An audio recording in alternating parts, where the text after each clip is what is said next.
Kajian Islam ilmiah di Roja TV dan Radio Roja. Bahwasanya pernikahan itu bukan hanya untuk pajangan, bukan hanya tanpa makna, tapi untuk membangun sebuah rumah tangga yang akan memunculkan sakinah untuk dua belah pihak, untuk laki-laki itu perempuan. Saksikanlah kajian Islam ilmiah di Roja TV dan Radio Roja.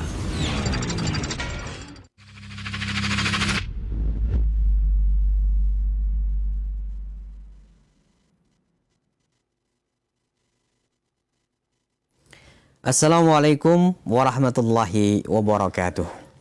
Alhamdulillahi rabbil alamin. Wassalatu wassalamu ala asrafil anbiya'i wal mursalin. Wa ala alihi wa ashabihi wa man tabi'ahum bi ihsanin ila yaumiddin, amma ba'd. Ikhwatal Islam rahimani wa rahimakumullah.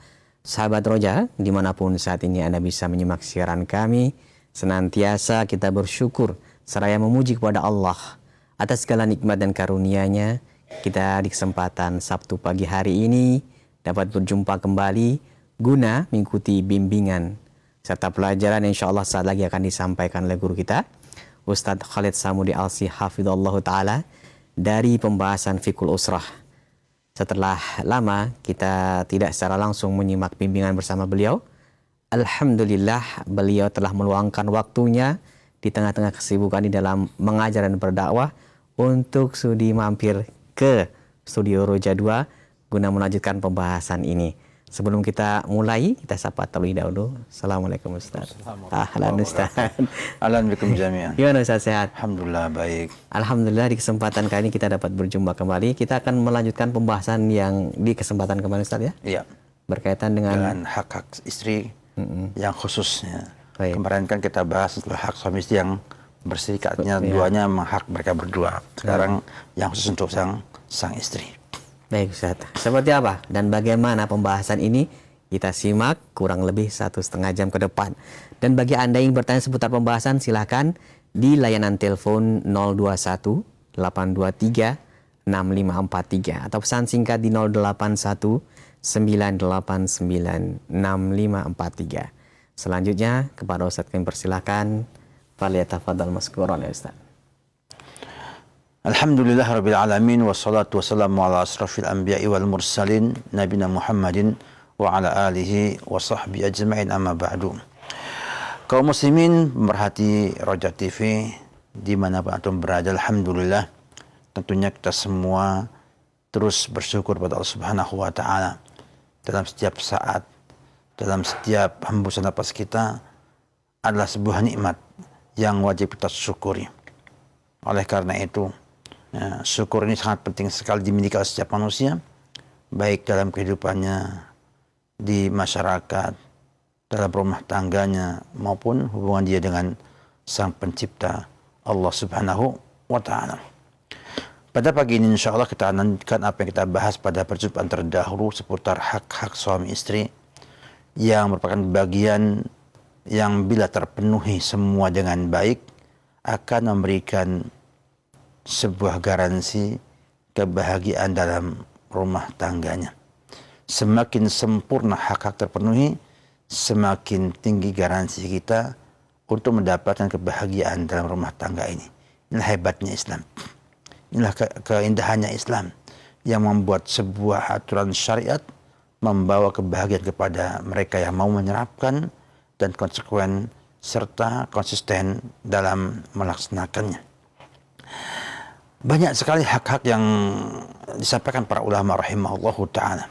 Saya kedepankan hal yang penting yang merupakan bagian daripada sebab kebahagiaan dan juga ketentraman dalam rumah tangga kita yang banyak dilalaikan oleh kaum muslimin, yang banyak tidak dihiraukan oleh para suami, yang banyak nantinya memberikan warna yang tersendiri dalam kehidupan rumah tangga kita, yaitu mengajarinya ilmu agama dan mengajak ia untuk taat kepada Allah Subhanahu wa Ta'ala.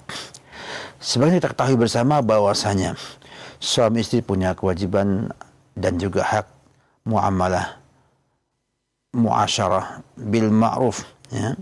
Demikian juga dalam permasalahan ini, di mana kita sebagai suami punya kewajiban untuk mendidik istri kita agar mereka bisa menjadi penduduk surga. Hal inilah yang disampaikan Allah Subhanahu wa taala firman-Nya, ya ayyuhalladzina amanu qu anfusakum wa ahlikum nar. Wahai kaum mukminin, wahai orang yang beriman. Sebuah panggilan yang sangat lembut dan penuh penghargaan dari Allah Subhanahu wa taala, memanggil orang-orang yang beriman dengan ya ayyuhalladzina amanu.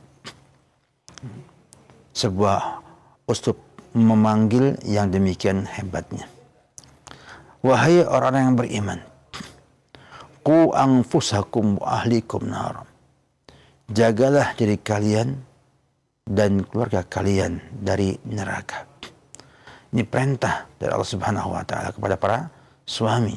Qu anfusakum wa ahlikum nar.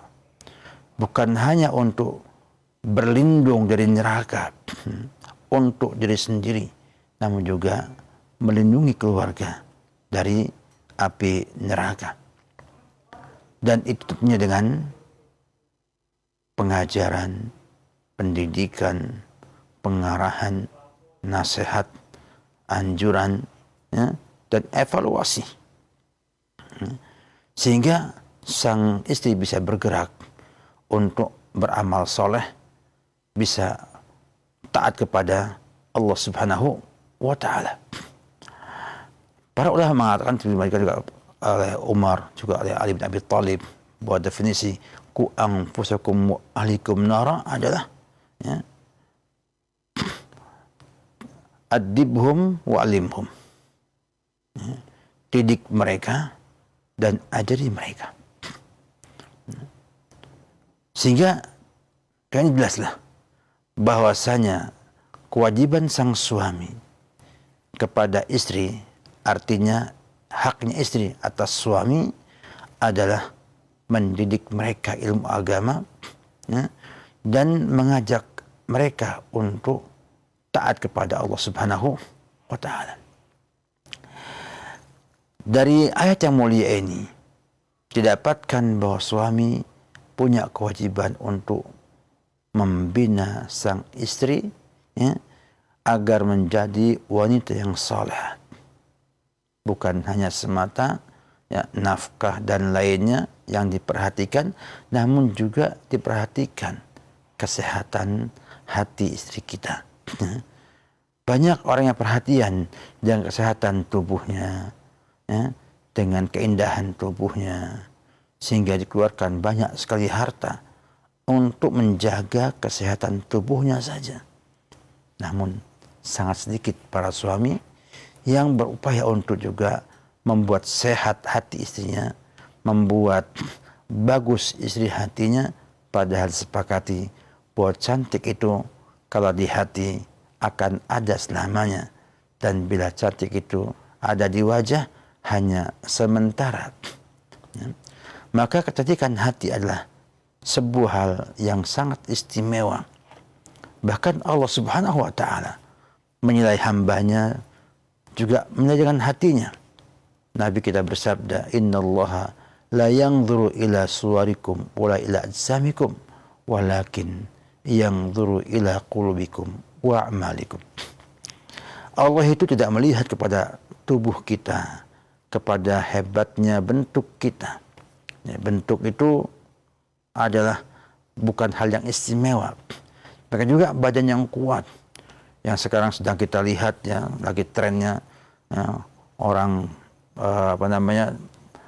bertreadmill, kemudian berolahraga, ya, pagi hari, semuanya berpikir tentang sehatnya badan dan bentuk yang menawan. Namun Allah lain. Allah melihat kepada hati kalian dan amalan kalian. Artinya kita harus bisa menghiasi hati kita agar pantas untuk dilihat oleh Allah Subhanahu wa taala. Kita harus memperhatikan hati kita, dan hati ini akan jadi baik bila isinya adalah ilmu dan amal soleh. Dengan ilmu akan muncul sebuah keyakinan, dengan yakin akan muncul iman, dengan iman seorang akan nyaman di dunia ini, nyaman untuk dirinya dan orang lain pun nyaman dengan dirinya. Kemudian butuh amal soleh, butuh amal agar supaya hati kita ini tumbuh sehat. Bila hatinya sehat akan mempengaruhi ucapannya. Artinya hati yang sehat akan menjadikan lisan kita itu sehat, dalam artian bicaranya baik. Bicaranya adalah baik, ya. Sehingga tidak bicara kecuali baik. Ya. Yang itu adalah bagian daripada man kana yu'minu billahi wal yawmil akhir falyakul khairan aw liyasmut. Kata Nabi kita Muhammad SAW, siapa yang beriman kepada Allah dan hari akhir, maka hendaknya berkata yang baik atau diam. Dan alangkah indahnya bila kita punya istri, ya, ucapannya baik, ya, cara bicaranya baik, sehingga sang suami itu ketika masuk ke rumahnya mendengarkan ucapan istri itu membekas di hatinya, sehingga mereka akan menikmati hubungan yang ada dengan baik. Demikianlah hak istri ini jangan sampai dilalaikan. Kita sibuk mencari nafkah, kita sibuk memperhatikan fisik mereka, namun lalai dengan kesehatan daripada hatinya. Dan itu berbahaya. Berapa banyak ya, hancurnya rumah tangga hanya karena memperhatikan fisik saja dan tidak memperhatikan hati yang ada. Oleh karena itu, Islam menganjurkan dalam rumah tangga adanya amar ma'ruf nahi munkar. Dan mengajak istri untuk beramal soleh adalah bagian daripada haknya istri. Haknya istri. Sehingga tidak boleh, ya, sang suami meremehkan hal itu, atau bahkan mungkin sang istri nggak mau diajak taat kepada Allah dan Rasulnya.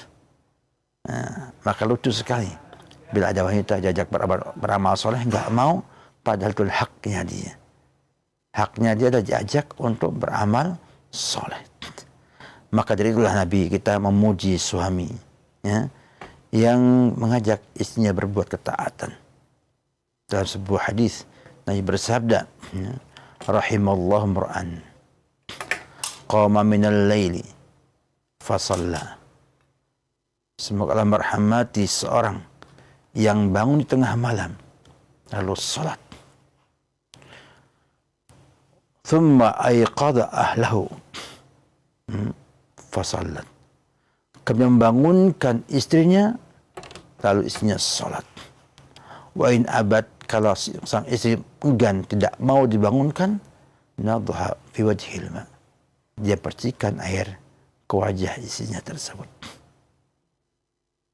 Subhanallah, sebuah hubungan yang cukup indah dalam sebuah rumah tangga karena suami mau menunaikan hak istri, yaitu mendidiknya dengan ilmu agama dan mengajaknya untuk beramal kebaikan dan amal soleh.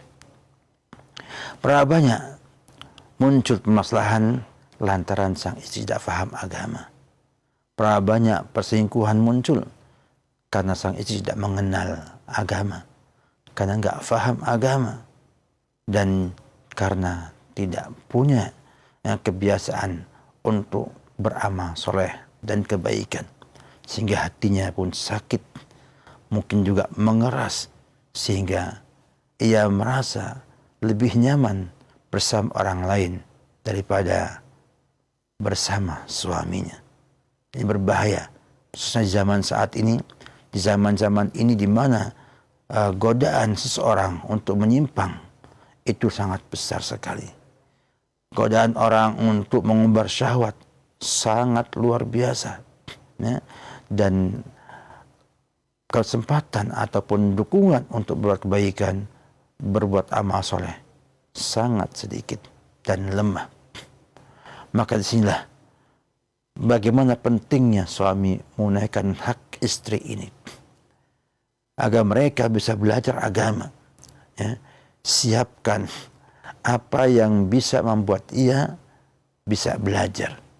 Kalau dia butuh majalah, cari majalah yang bagus, yang nanti bisa menambah hasanah keilmuan agamanya sang istri. Kalau dia beli buku yang nanti bisa memberikan kepada dia pengetahuan agama yang baik.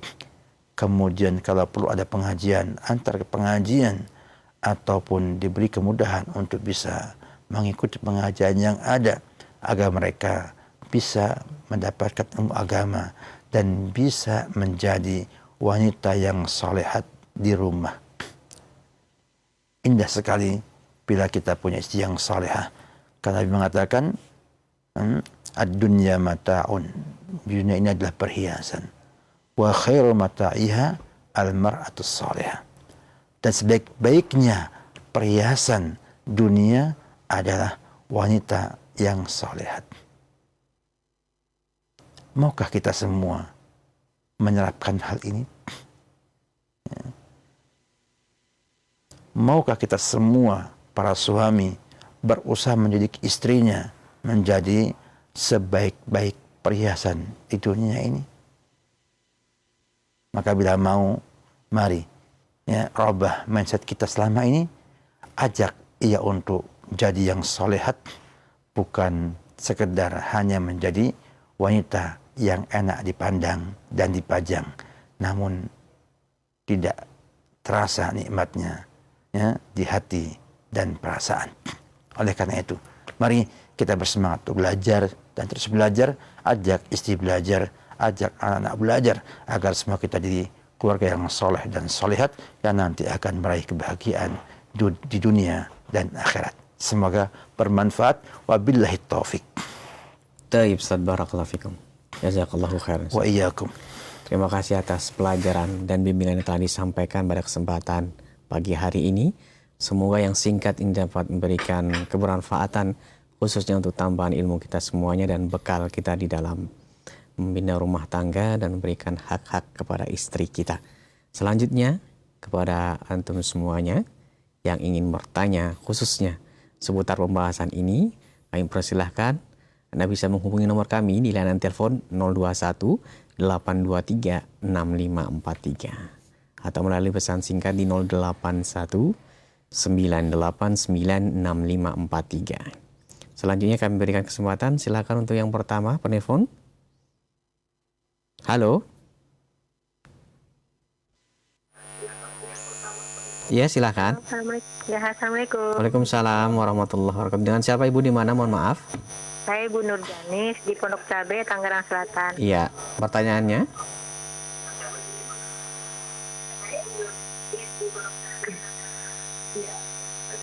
Nah, ini Pak Ustadz, saya mau tanya saja. Ini suami saya kan sudah poligami ya. Dari gitu saya tuh mengikhlaskan gitu, tapi tetap belum merasakan ridho. Cuman yang ingin saya tanyakan, bagaimana caranya supaya suami saya itu tidak keras hatinya, karena dia berpendapatnya hanya dia merasa dia ya saja yang benar gitu. Kalau saya ajak bicara gitu, dia suka malah memberikan wejangan-wejangan penjelasan segala macam panjang lebar untuk saya. Jadi saya nggak bisa berkutik gitu untuk bisa membela diri atau bisa mengarahkan dia yang bisa jadi lembut lagi gitu. Gimana Pak Ustadz ini? Itu aja. Assalamualaikum warahmatullahi wabarakatuh. Waalaikumsalam warahmatullahi wabarakatuh. Alhamdulillah yang telah membuat ibu bersabar-sabar dalam poligami. Alhamdulillah. Setiap orang punya potensi, setiap orang punya ujian, Setiap orang ada kelebihan dan kekurangannya. Maka dalam hal ini terkesankan dari pertanyaan ibu yang saya pahami, sang suami kayaknya paham banyak. Kenapa? Karena bisa menguasai pembicaraan dalam sebuah majlis. Yang biasanya perempuan lebih kuasa atas laki-laki dalam ngobrolnya. Kenapa laki-laki itu kemampuan bicaranya itu kan terbatas berapa ratus kata ya. Kalau kata orang psikologi, kalau perempuan itu bisa ribuan kata kan gitu. Artinya kalau perempuan bisa 3.000 kata satu hari, sang laki-laki hanya mampu 500 atau 1.500 misalnya separohnya. Jadi dari perempuan mestinya kan yang dominan adalah sang perempuan. Berarti memang luar biasa suami ibu. Mudah-mudahan Allah berikan kepada dia kemampuan untuk bisa adil, bisa memberikan kebahagiaan bagi kedua istrinya tersebut. Memang permasalahan ini adalah masalah yang sangat sensitif, ya, berkenaan dengan bahasa saya adalah lelaki. Lelaki itu memang pengennya dihormati, apalagi dia merasa sudah punya kelebihan, ya, mampu berpoligami, sehingga terkadang sifat dominan itu sangat kuat pada sang suami tersebut. Nah, disinilah hebatnya peran istri. Harusnya akan lebih hebat lagi bila ibu mampu menyelami apa dan bagaimana keadaan suami. Umumnya laki-laki itu kan pemimpin, dan pemimpin itu pengen dihormati. Yang tidak ingin orang itu menjajah dia, tidak mungkin mau ia ada yang berusaha untuk merendahkan gengsinya, karena dia pemimpin. Pemimpin yang baik itu, ya, adalah pemimpin yang mampu memimpin dan mampu untuk melayani yang dipimpin. Ada bahasa gaya bos sama gaya leader katanya, ya. Kalau gaya bos kan begitu, tidak mau kalah. Pokoknya saya harus menang. Saya bos. Gitu. Lain dengan leader, ya, yang dia ini punya kemampuan untuk melayani, membuat maslahat yang ada, menggerakkan orang ada, dan bisa mengarahkan anak buahnya agar mampu mensukseskan program yang dia inginkan olehnya. Disinilah kita lihat sebuah upaya, ya, daripada kita semua untuk membina jiwa kita agar menjadi orang yang bisa jadi leader untuk seluruh orang yang ada di sekitar kita, mampu menggerakkan orang lain berbuat kebaikan.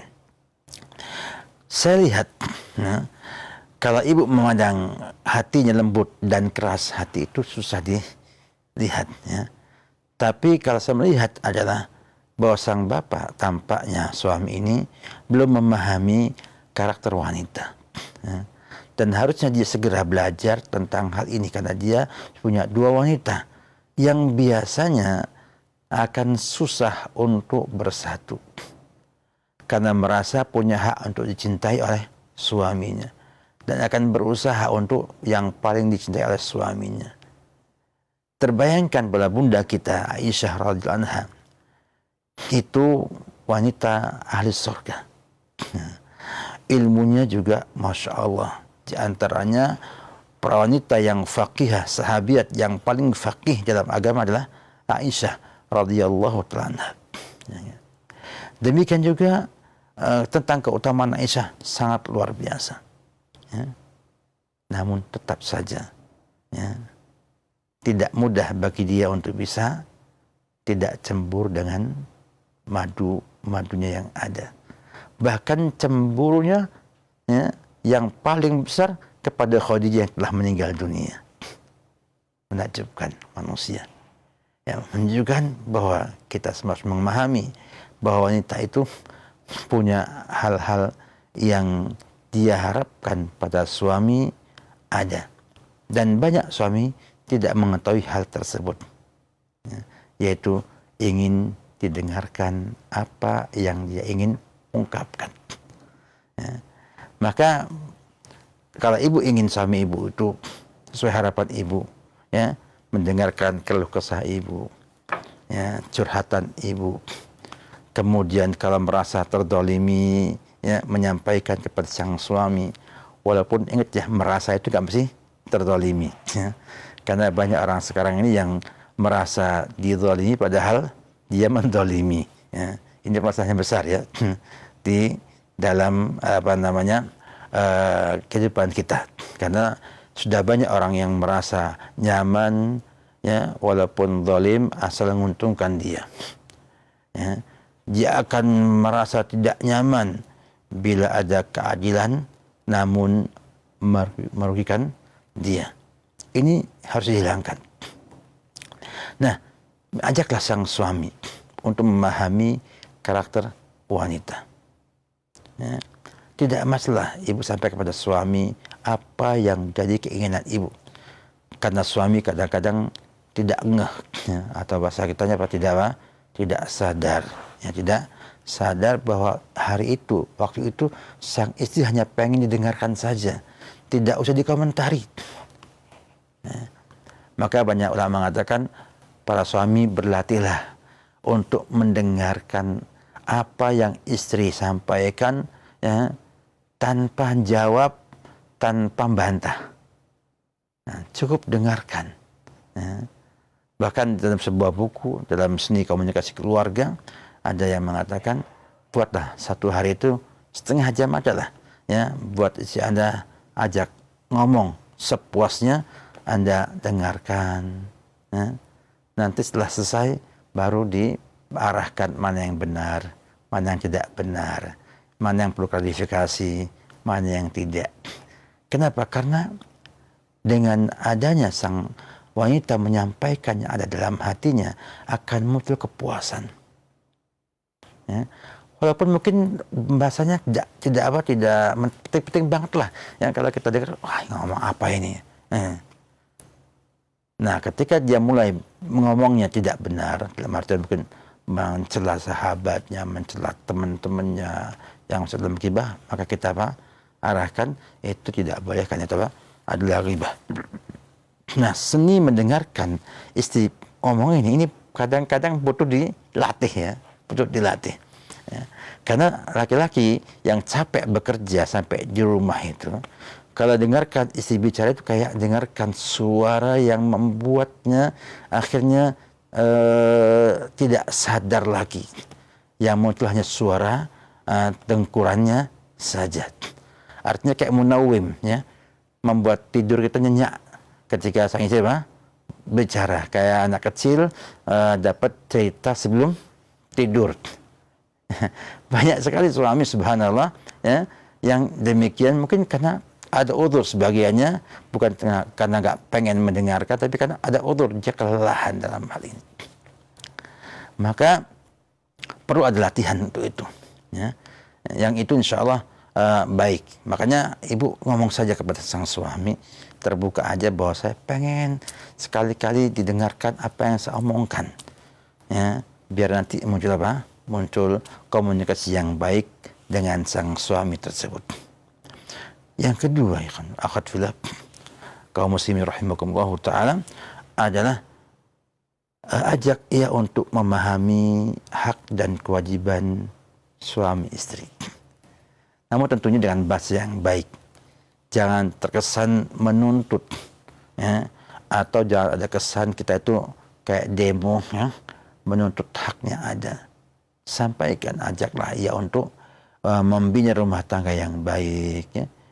Kita ajak untuk dialog, kalau perlu, ya, menyampaikan bahwa kita ada dua orang wanita yang punya tentunya kecemburuan, sehingga sang suami akan mengerti itu semua, dan kalau suami sudah mengerti, dia akan jadi orang yang sangat sabar mendengarkan keluhan yang pertama, keluhan yang kedua, ya, dan dia bisa memberikan kenyamanan pada kedua belah pihak tersebut.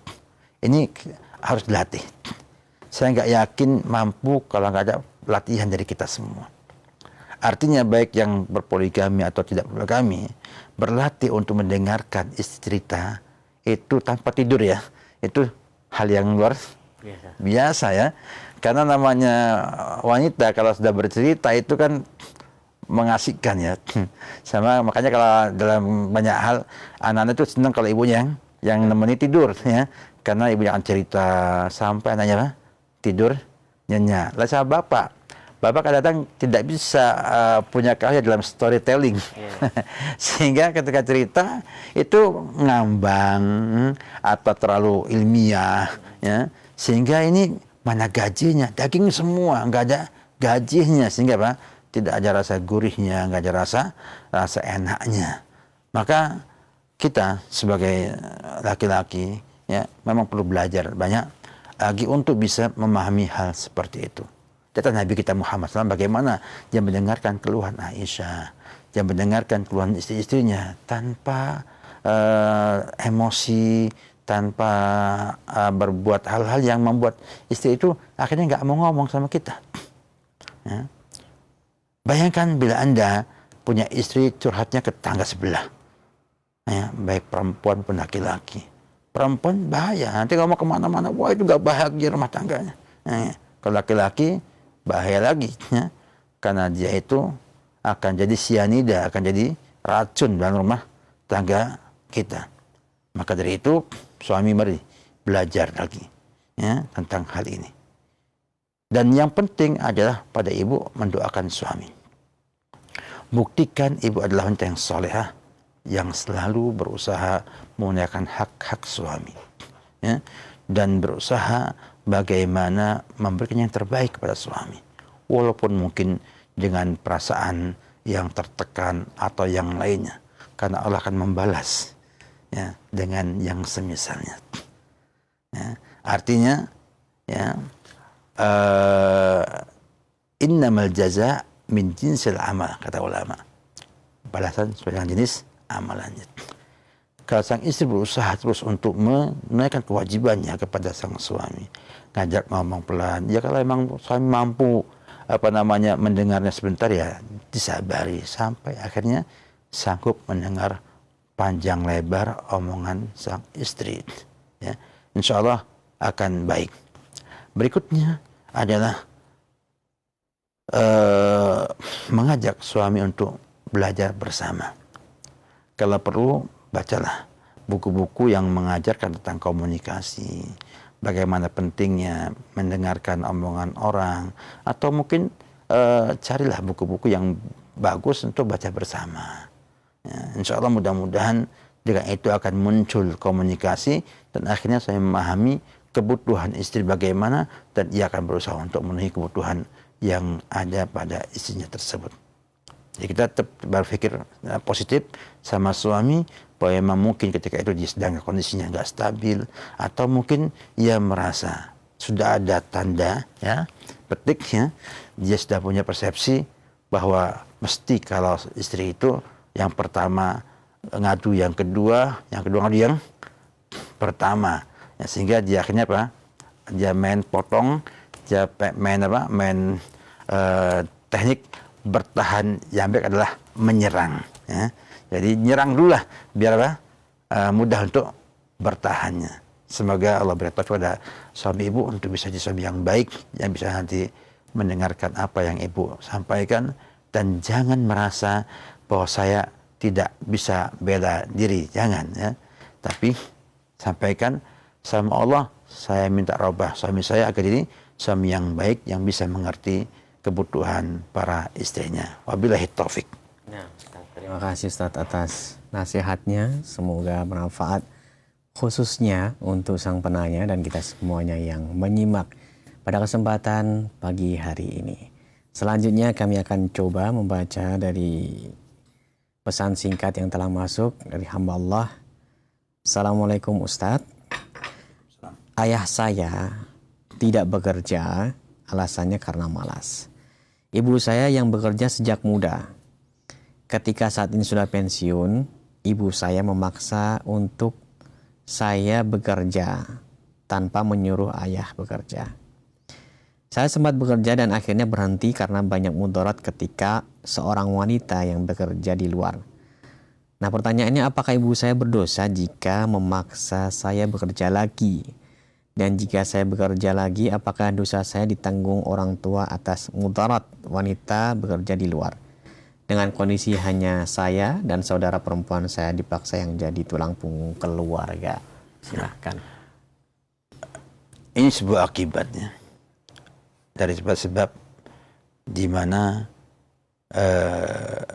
posisi yang ideal ditinggalkan ketika sunnatullahnya tidak digunakan. Pada asalnya yang tanggung jawab dalam nafkah adalah sang suami, dan sang suami nggak boleh malas, ya. Karena Allah membenci orang yang malas. Bahkan kita diminta setiap hari untuk berlindung dari kemalasan dalam zikir bagi kita, ya. Allahumma inni as'aluka, Allahumma inni a'udzubika min al-kasali wa su'il kibar. Kita berlindung kepada Allah daripada kasal, rasa malas, dan masa tua yang buruk. Sehingga sebuah apapun juga, mau rumah tangga, mau perusahaan, mau apa, bila sampai ada malas di sana, maka resiko kehancuran itu akan ada. Resiko masalah sangat luar biasa. Maka Syekh Sa'di rahimahullah mengatakan dalam kitab Bahjah Qulubil Abror, ya, kata beliau bahwasanya al-kaslu sababul fasl, bahwa malas adalah sebab kegagalan. Nah, maka akhirnya muncul kegagalan rumah tangga tersebut.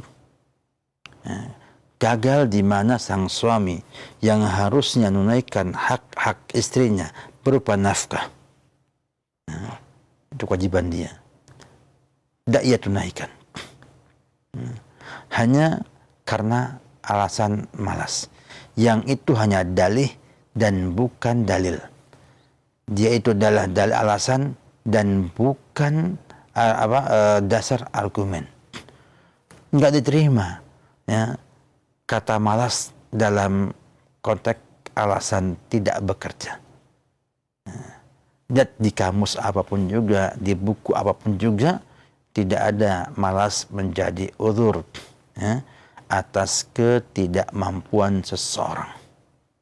Ya.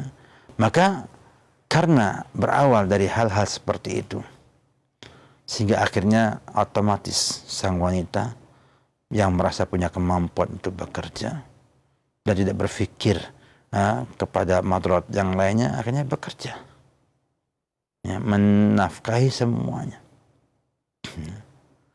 Kemudian dari sebab inilah timbangannya akhirnya tidak akur, ya. Akhirnya membebankan yang bisa dibebankan. Artinya kalau seandainya misalnya, ya enggak, ada yang lebih mampu lagi untuk bekerja, ya, maka akan dipaksa yang mampu untuk bekerja untuk menafkahi semua yang ada. Ya. Padahal dalam Islam, ya, seharusnya sang bapaklah yang membiayai kehidupan rumah tangganya tersebut. Nah, sebab ini adalah pelanggaran, maka akan mengakibatkan implikasi buruk yang banyak. Satu di antaranya adalah tadi, memaksakan, ya, anak-anaknya jadi tulang punggung keluarga. Ya, memaksakan juga anak-anaknya bisa memberikan kecukupan untuk kebutuhan mereka. Dan ini menyisi adat yang berkembang di zaman dahulu. Bapak-bapak kita itu yang tidak mau mengambil harta anaknya. Padahal ada hak di sana. Bahkan sebagai orang tua saya lihat, ya, orang tua yang sudah mungkin lahir tahun 45-an atau 50-an itu sangat malu kalau harus mengambil harta anaknya.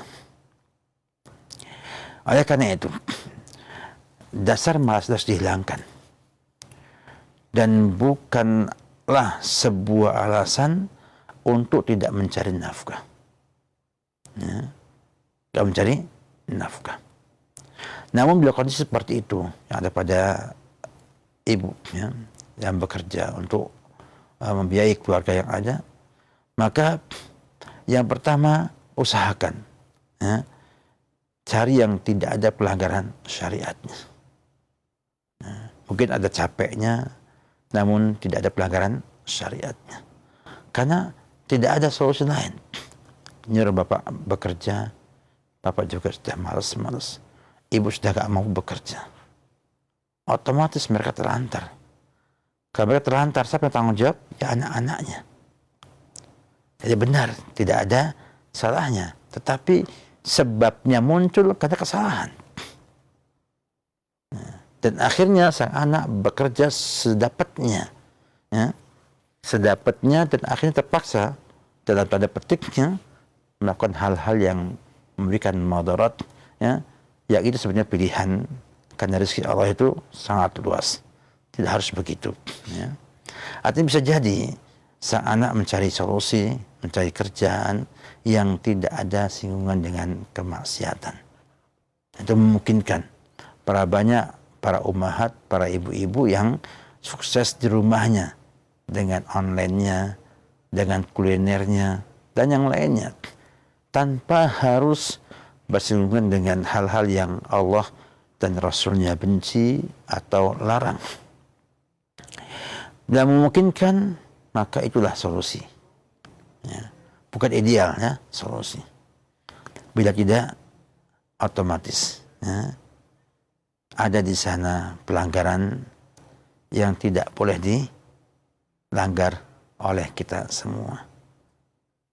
Yakinlah Allah ngasih rezeki, ya, dan rezekinya Allah itu akan berkah bila kita dapatkan tanpa kemaksiatan. Maka ujungnya adalah fattaqullaha mastata'tum. Ya, bertakwa semampunya. Bila enggak mampu, Allah tidak akan menyiksa ataupun menghukum orang yang enggak mampu berbuat lainnya. Tentang dosanya, tentunya sang bapak ikut berdosa. Karena jadi penyebab ya, hal seperti itu. Namun juga sang anak berdosa juga karena dia memilih pilihan yang salah tersebut dan dia pelakunya. Ya. Oleh karena itu hendaknya semuanya berkompromi mencari solusi, mencari pekerjaan yang mampu dikerjakan tanpa ada pelanggaran syariat sama sekali. Ya. Itu yang mungkin disampaikan sebagai masukan ya atas pembahasan yang disampaikan, karena ini kasus yang mungkin banyak ada di kalangan kita yang perlu ada solusi yang terbaik untuk masing-masing kasus yang ada. Tapi yakinlah, minta sama Allah Subhanahu wa taala. Bertawakallah kepada Allah Subhanahu wa taala, Allah akan berikan pada Anda cara yang terbaik insyaallah taala. Takwalah. Karena takwa adalah sebab Allah mudahkan semua urusan kita. Mari bertakwa, ada solusinya insyaallah setelahnya. Wabillahi taufik. Baik, Ustaz, terima kasih. Terima kasih atas jawaban serta nasihat khususnya bagi penanya dan kita juga yang menyimak pada kesempatan kali ini. Selanjutnya kami bacakan kembali dari pesan singkat yang telah masuk. Izin bertanya Ustadz, jika ada suami yang terlalu cuek dengan dinnya atau agamanya, seperti bacaan Al-Quran yang belum lancar, ilmu syar'inya kurang, baik dalam hal akidah, fikih, akhlak, dan lain-lain. Nah, di sini peran istri selalu mengajarinya, mengingatkannya, tapi si suami malu katanya, nggak mau. Malu kalau istrinya yang ngajar. Lalu istri mempunyai inisiatif minta tolong agar dia belajar dengan ustadz yang mumpuni dalam hal tersebut. Tapi cuma bilang nanti terus. Tidak dijalankan. Kini pernikahan kami berjalan 16 tahun. Sang istri terus berdoa dalam sholat malamnya agar sang suami diberi hidayah agar tidak cuek dengan agamanya. Namun terkadang terbetik dalam hati kecil saya atau istri bahwasanya jenuh bosan, sedih dalam berumah tangga seperti ini. Terlebih suami sering menuntut agar sang istri punya atau berpenghasilan sendiri untuk membantu ekonomi keluarga, sehingga istri pun akhirnya bekerja. Mungkin Ustadz ada nasihat untuk permasalahan seperti kami, silahkan. Iya. Problem seperti ini memang banyak terjadi ya, karena persepsi yang salah. Persepsi yang salah. Ya, bahwa banyak yang dia itu kalau bahasa dalam sekali perubahan itu ya masih pakai standarnya fixed mindsetnya. Jadi mindset yang tidak ingin tumbuh. Ya. Jadi gampang untuk mengatakan tidak bisa, malu, tidak mau mencoba, dan lain sebagainya. Maka saya punya nasihat kepada saudari. Yang pertama, syukuri ya, apa yang Anda dapatkan dari Allah Subhanahu wa taala, dari kemudahan belajar, kemudahan ilmu agama yang dimiliki. Mudah-mudahan dengan syukur itu Allah akan berikan nikmat yang lainnya. Karena kata Allah dalam firman-Nya, la in syakartum la azidannakum. Syukur kita itu akan menjadi sebab Allah menambah nikmat yang belum ada. Dan mungkin di antara yang akan ada adalah yang tadi Ibu harapkan, suami mau belajar, mau ngerti, mau belajar Al-Quran lagi, dan belajar agama lagi. Dan jangan banyak merekarka, ya, atau jangan banyak menghayal turul amal, ya. Karena Allah kalau sudah menggerakkan seseorang itu tidak pakai sebab pun bisa. Artinya banyak kejadian menimpa manusia itu kadang-kadang seperti dadak dan tidak masuk akal, namun terjadi. Ya. Bagaimana orang dalam hitungan menit aja ya, dapat balasan 1,3 miliar, padahal dia hanya penjual es, ya. Dan hanya karena perkataan yang keliru dari seseorang membuat dia bisa mengumrohkan sekeluarga, ya, dan bisa juga dapat uang yang banyak demikian. Allah yang menggerakkan semua itu. Maka kalau seorang istri itu orang yang banyak bersyukur kepada Allah Subhanahu wa taala dengan semuanya dapatkannya, ya, maka mudah-mudahan dengan syukurnya itu Allah akan berikan balasan menambah nikmat yang belum pernah ada sebelumnya. Yang kedua, sang istri bisa berusaha untuk merubah mindset yang dimiliki oleh sang suami tersebut. Karena mindset di sini itu mampu dirubah. Karakter, kemudian juga akhlaknya, sifat itu bisa berubah dengan pendidikan dan dengan pengalaman yang ada, serta kejadian dan peristiwa yang muncul. Sehingga bila sang suami itu belum berubah mindset dia, bahwa ia itu malu kalau ketahuan kekurangannya, ya, maka akan sulit untuk merubah sang suami tersebut. Namun tidak hal yang mustahil, Allah itu akan merubah. Dan Allah kalau ingin merubah akan mudah, ya, karena tidak ada kemudahan tanpa Allah Subhanahu wa taala. Allahumma la sahla illa ma ja'altahu sahla. Ya Allah, yang tidak ada kemudahan kecuali yang Engkau permudahkan. Wa anta taj'alus sa'ba sahlan. Dan Engkaulah yang mampu merubah yang susah menjadi mudah. Maka dengan adanya upaya kita untuk merubah mindset ini, bisa banyak cara. Dan yang tampaknya saya lihat efektif adalah dengan pergaulan. Ya, mengenalkan sang suami dengan orang-orang yang punya, ya, mindsetnya itu bagus, agar ia terpengaruh dan mencoba untuk membangun mindset yang baru yang akan tumbuh berkembang bersama pendidikan yang ada. Sehingga nanti akan hilang gengsinya. Akan hilang ucapan gengsi, kok saya sudah tua belajar Iqra. Ya. Yang berikutnya adalah mengajak suami untuk berkomunitas yang baik. Ajak suami untuk ngantar pengajian. Ya. Kalau belum mau ngaji, ya ajak lu mengantar pengajian. Ya. Biar suruh nunggu pengajian. Ya.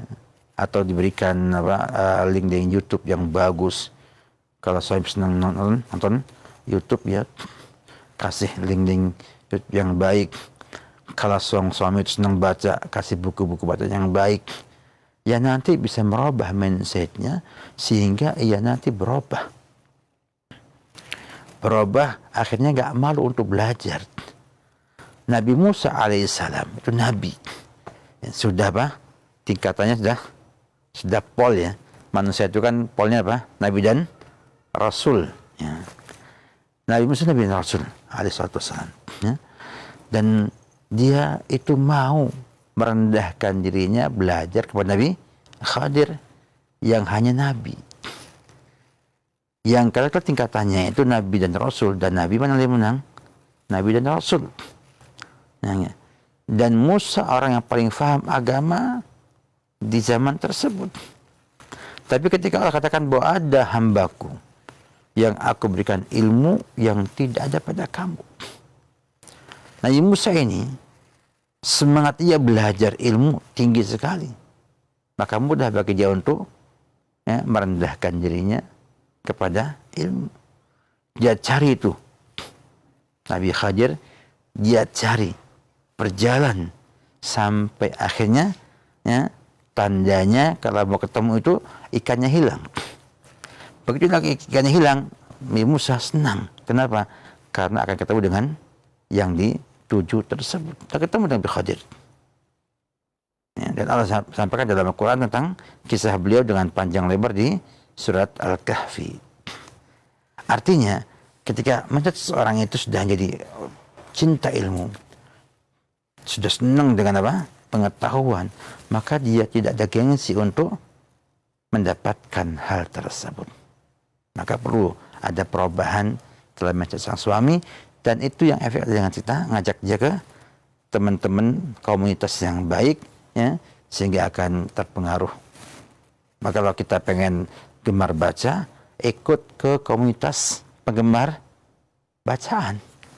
Nanti akan muncul tertular ya mindsetnya tukang baca buku kepada dia, sampai dia akhirnya menyenangi bacaan buku tersebut.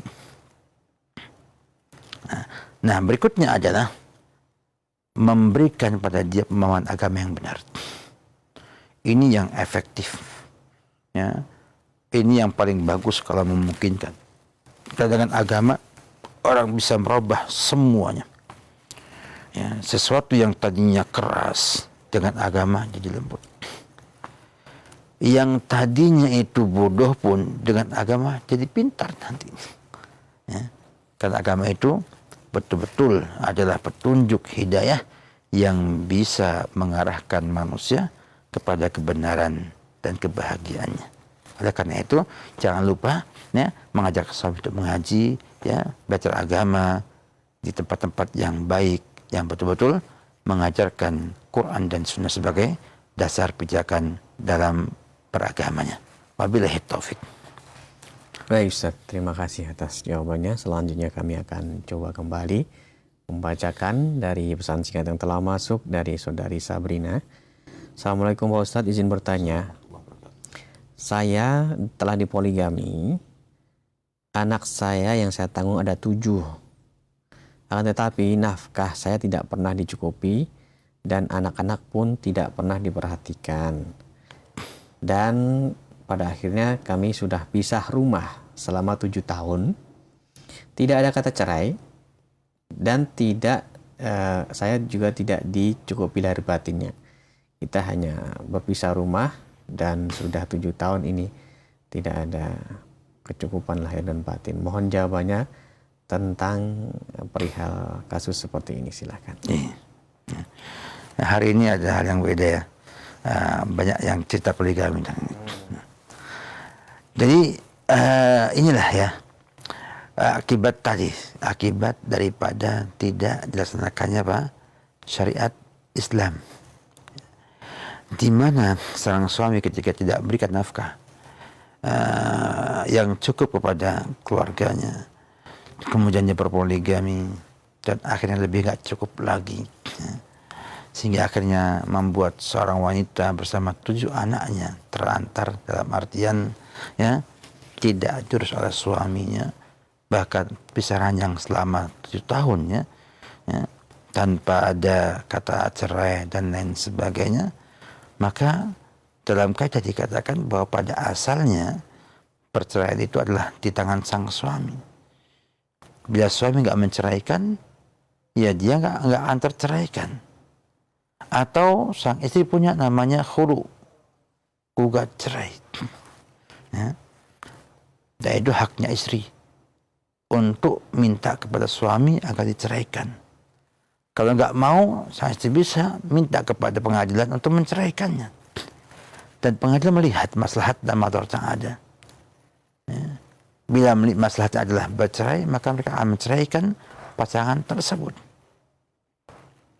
Ini yang dalam Islam. Makanya bila ada seorang yang ditelantarkan seperti ini, maka pilihannya cuma 2. Bersabar.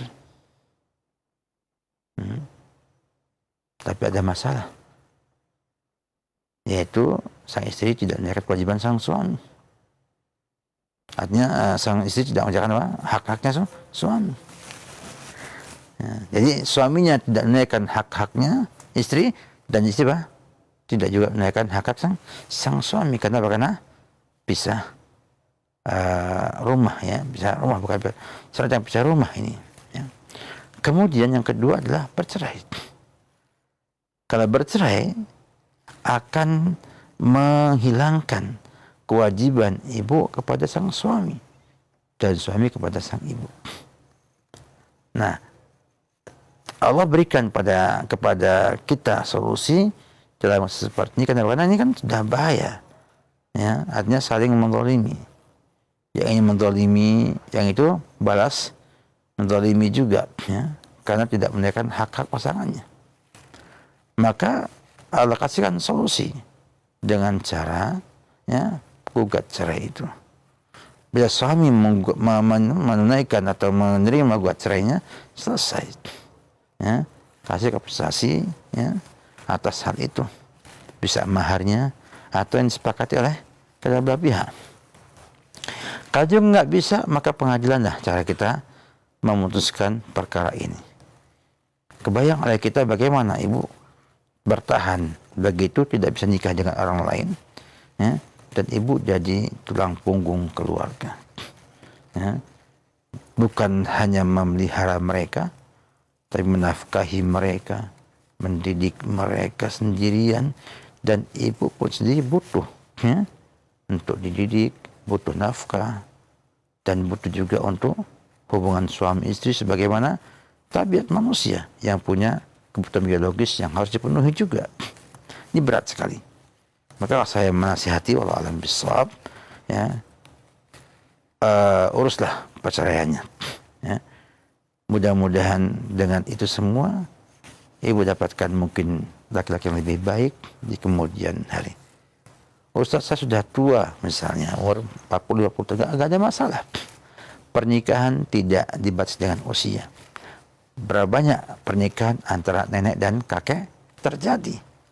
Usia 70 tahun, 65 tahun menikah. Emang kayaknya luar biasa, padahal biasa.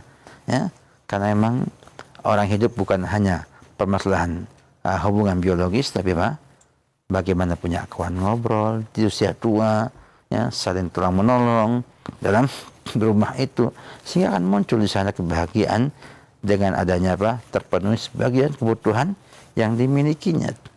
Ya, sangat sayangkan bila banyak orang yang bertahan tidak menikah lagi, ya, padahal dia membutuhkannya dan ada yang mau memberikan harapan untuk ia bisa meraih kebahagiaan di sana.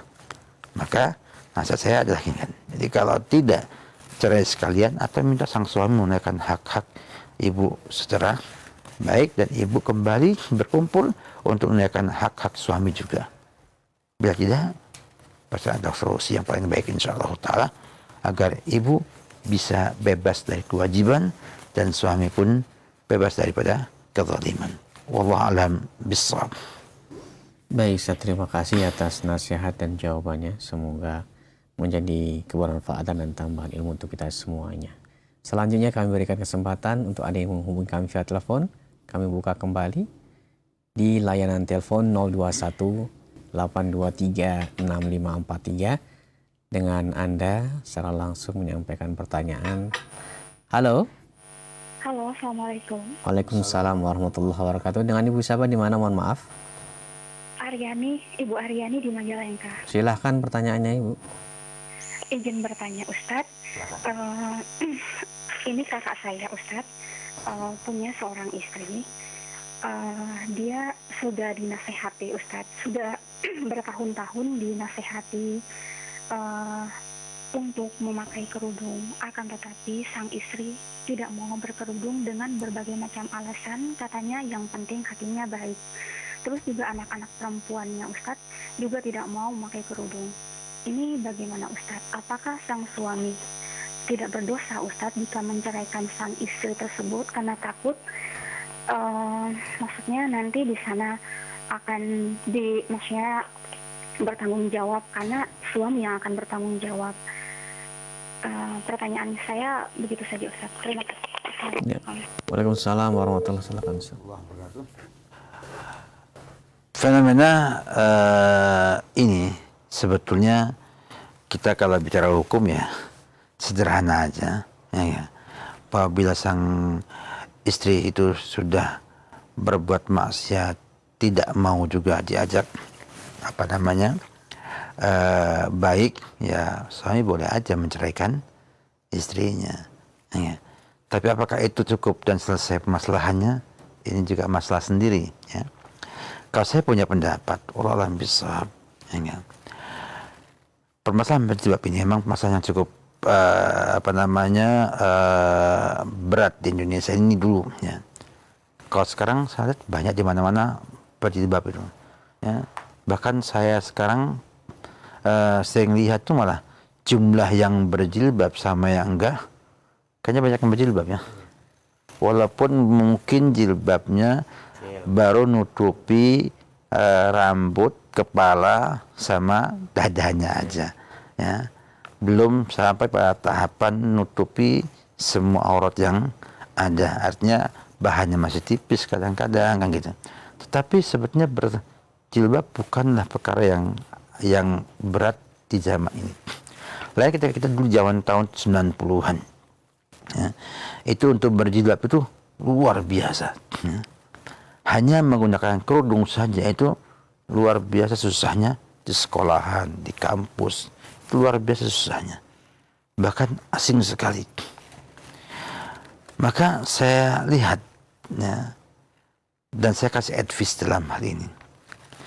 Sang suami, kakaknya ibu itu apakah sudah mencoba mendakwahi istrinya dengan maksimal?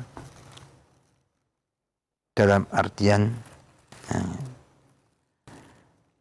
terkadang sang istri tidak mau berjilbab itu karena ia punya sebuah persepsi. Sebuah persepsi itu bukan hal yang penting. Atau dia merasa ragu-ragu, jangan-jangan kalau saya pakai jilbab juga belum solehat. Atau berapa alasan yang lainnya. Maka sudahkah sang suami mencoba untuk mengajak sang istri itu belajar agama, kemudian diajak kumpul dengan komunitas berjilbab, ya? Sehingga saya lihat itu para ibu itu kalau kumpul dengan sesama ibu-ibu itu mudah terpengaruh. Ya. Artinya yang biasa sederhana ketemu ibu-ibu yang sosialita itu mudah jadi mendekati sosialita. Artinya yang tadinya nggak suka tas bagus jadi pengen beli tas yang bagus karena kumpul dengan komunitas yang memang hobi mengumpulkan tas-tas bagus, enggak?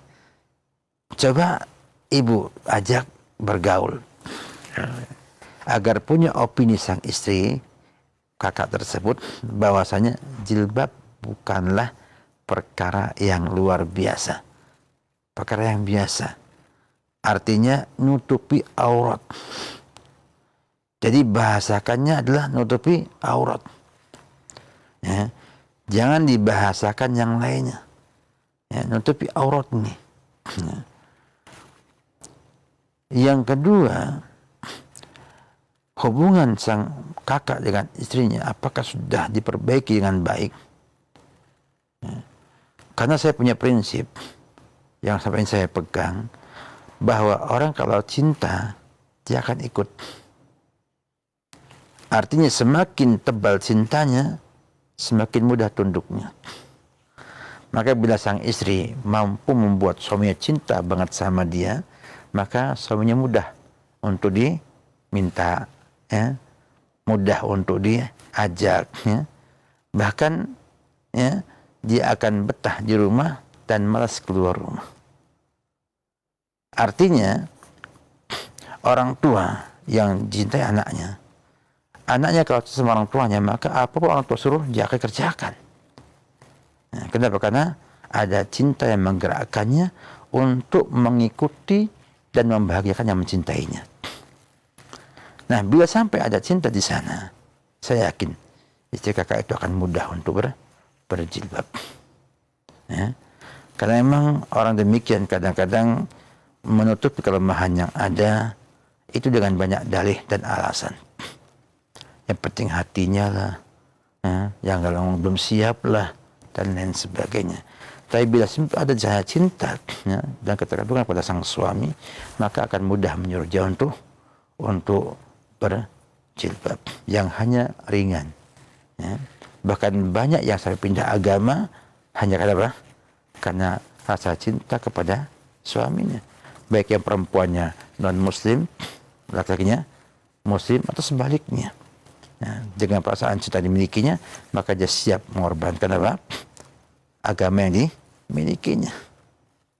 Oleh karena itu, kita berharap pada kaum muslimin seluruhnya untuk, ya, membina rumah dengan baik, agar nanti jangan ada perceraian sebagai solusi yang terbaik dalam hal ini.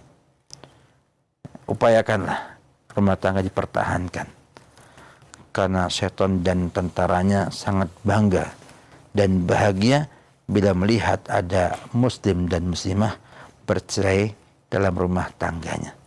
Dan kita wajib melawan setan. Dan kita wajib membuat mereka dongkol dan merana. Dan tidak boleh kita buat mereka tertawa-tawa, terbahak-bahak, bahagia, senang, ya. Karena apa? Karena kita mudah untuk membuat cerai dan cerai.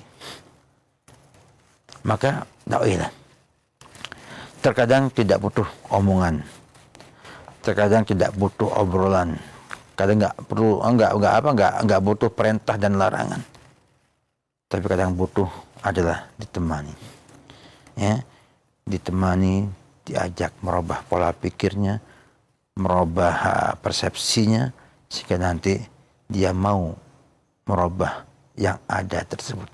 Saya yakin Allah berikan hidayah kepada istri kakak itu bila semua mau untuk mendakwahinya, dan mudah-mudahan tidak lama lagi akan berjilbab.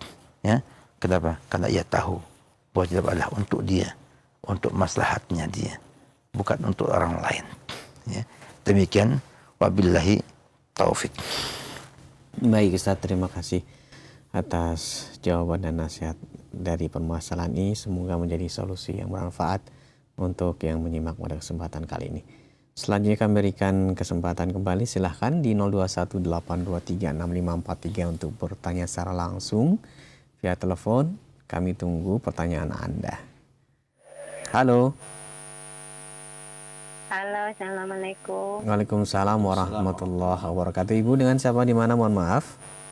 Dengan Ibu Yuyun, Sulawesi Tenggara. Ya, silahkan Ibu Yuyun pertanyaannya. Begini Ustadz, saya mempunyai anak sudah berumah tangga 2 tahun dan 3 tahun jalan, baik-baik saja. Terus yang saya ingin tanyakan, saya mohon ujangannya sama Ustadz, bagaimana supaya keluarga anak saya menjadi sakinah mawadah betul-betul. Jadi mohon ujangannya supaya tidak sampai banyak yang terjadi perceraian begitu. Jadi mohon percerahannya sama Ustadz. Iya, baik Ibu. Hanya itu mungkin Ustadz. Terima kasih sebelumnya atas ujangannya. Assalamualaikum warahmatullahi wabarakatuh. Waalaikumsalam warahmatullahi wabarakatuh. Alhamdulillah ujangannya ada setiap Sabtu ya. Setiap Sabtu kita ada ujangan terus untuk membuat keluarga yang sakinah, mawadah dan rahmah. Tapi tidak apa, untuk ibu kita berikan hadiah khusus ya. Pada hari ini untuk kita berikan nasihat ya, mudah-mudahan bermanfaat bagi saya pribadi dan kepada kaum muslimin semuanya, pemerhati Roja TV dimanapun antum berada. Kalau kita ingin bangun sebuah rumah tangga, tentunya kita butuh adanya pilar-pilar, tiang-tiang yang harus kita perkuat, pondasi yang harus kita perkuat. Nah, pondasi yang paling penting untuk kita jaga, kita perkuat, ya, kita berikan bahan-bahan yang bagus adalah yang pertama adalah takwa. Ya, landasi semua keputusan rumah tangga, ya, semua muamalah rumah tangga itu di atas ketakwaan kepada Allah Subhanahu wa taala. Kenapa demikian? Karena rumah tangga itu mesti punya masalah. Ada kesempitan, ada kelonggaran. Ya, dan takwa adalah solusinya. Wa may yattaqillaha yaj'alahu makhraja. Ya, dengan siapa yang bertakwa, Allah akan berikan jalan keluar dari semua masalahnya, dari semua kesempitannya. Dalam rumah tangga juga butuh rezeki. Butuh rezeki. Dan ternyata takwa adalah sumbernya. Ya. Wa yarzuqhu min haitsu la yahtasib. Allah kasih rezeki dari yang enggak terduga-duga. Ya. Bahwa ternyata ada di sana hal-hal yang menghantui orang dalam rumah tangga. Ya, kayak ibu ya, merasa khawatir gimana anaknya nanti tidak bahagia. Ya. Itu semua bisa diselesaikan dengan tawakal kepada Allah Subhanahu wa taala. Kata Allah, wa may yatawakkal 'ala Allah fahuwa hasbuhu. Semuanya dalam surat At-Talaq ya, dari ayat yang kedua dan terus urut. Kemudian dalam rumah tangga juga orang butuh kemudahan ya, dalam semua urusannya, dan takwa kuncinya. Wa may yatawakkal 'ala Allah yaj'al lahu min amrihi yusra. Allah akan jadikan pada urusannya kemudahan-kemudahan. Jadi kunci suksesnya adalah di takwa itu. Maka kalau ibu pengen anak ibu sukses dalam berumah tangga, ajak mereka takwa kepada Allah Subhanahu wa taala. Takwa kuncinya. Dan takwa adalah bekalnya yang terbaik. Maka bila rumah tangga kita dibangun atas takwa, dijalankan dengan ketakwaan, maka insya Allah bukan hal yang jauh untuk bisa raih sakinah, mawaddah, warahmah. Dan nantikan insya Allah pada edisi berikutnya ya, nasihat-nasihat kita tentang membentuk rumah tangga yang sakinah, mawaddah, warahmah. Tapi ini kunci utama kita berikan pada teman-teman kaum muslimin semuanya, bahwa bila kita itu membangun rumah tangga dengan pondasi takwa, menjalankannya dengan ketakwaan dan menghiasinya juga dengan ketakwaan, maka insya Allah akan muncul kecintaan di sana, akan muncul kasih sayang di sana. Maka sakinah, mawadah, warahmah akan dicapai oleh orang yang bertakwa. Dan ini bukan hanya di dunia, sampai nanti di sorga. Semoga bermanfaat. Wabillahi taufik. Baik, Ustaz, terima kasih atas jawaban bagi Ibu yang bertanya khususnya serta kita yang telah menyimak pada kesempatan pagi hari ini. Nampaknya waktu juga yang akhirnya memisahkan di program kita pada kesempatan kali ini. Kami mohon maaf tidak bisa semua kami bacakan apa yang telah Anda kirim untuk bertanya secara langsung juga kepada Ustaz via telepon. Dan sebelum kami akhiri program acara ini, mohon Ustaz berikan ihtitam, Ustaz. Alhamdulillah, tidak terasa ya kita duduk di sini sudah sejam setengah ya. Alhamdulillah, mudah-mudahan waktu yang singkat ini semoga bermanfaat kita semuanya. Terima kasih jazakumullah kepada para pemirsa, para pemerhati Roja dimanapun berada atas perhatiannya dan dukungannya kepada Roja TV, ya, baik bersifat materi maupun materi, atas kemudahan yang ada sehingga kita masih bisa mengangkasa sampai hari ini dan mudah-mudahan sampai di masa akan datang. Demikian juga para penanggung jawab di Roja TV, ya, di Yayasan Cahaya Sunnah, ya, dan juga teman-teman di kru Roja yang sudah berjuang pagi siang malam untuk kebaikan bersama, kebaikan dakwah ini. Semoga Allah membalas kepada antum semuanya pahala yang besar, keberkahan dalam hidup dan keluarga antum semuanya. Demikian, semoga bermanfaat. Mohon maaf atas kurangannya ada. Semoga kita bisa berjumpa kembali pada kesempatan yang akan datang. Wabillahi taufik. Assalamualaikum warahmatullahi wabarakatuh. Assalamualaikum warahmatullahi wabarakatuh. Waalaikumsalam warahmatullahi wabarakatuh. Ikhwatal Islam rahimani wa rahimakumullah. Sahabat Roja dimanapun Anda berada, demikianlah untuk program Fiqhul Usrah yang disampaikan dan dibimbing secara langsung dari Studio Roja 2 bersama Ustaz Khalid Samudi Alsi, telah mengantarkan kita pada pukul 9:30 waktu Indonesia Barat. Kami ucapkan terima kasih, jazakumullahu khairan, atas kesabaran antum semuanya. Dari awal hingga akhir pelajaran ini Anda menyimak, semoga dapat menghadirkan kebermanfaatan untuk kita semuanya. Kami yang bertugas mohon maaf apabila ada kekurangan dalam menemani antum semuanya untuk menyimak kajian ini. Dan kami akhiri, subhanakallahumma bihamdika asyhadu an la ilaha illa anta astaghfiruka wa atubu ilaik. Wassalamualaikum warahmatullahi wabarakatuh.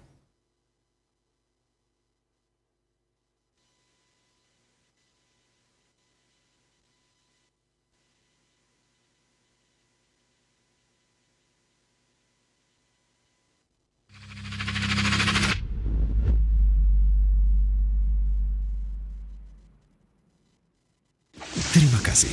Anda masih bersama Roja TV dan Radio Roja. Ikuti terus kajian Islam yang akan ditayangkan pada jam-jam berikut ini. Inilah jalan Rasulullah SAW dan para sahabat. Sabiqunal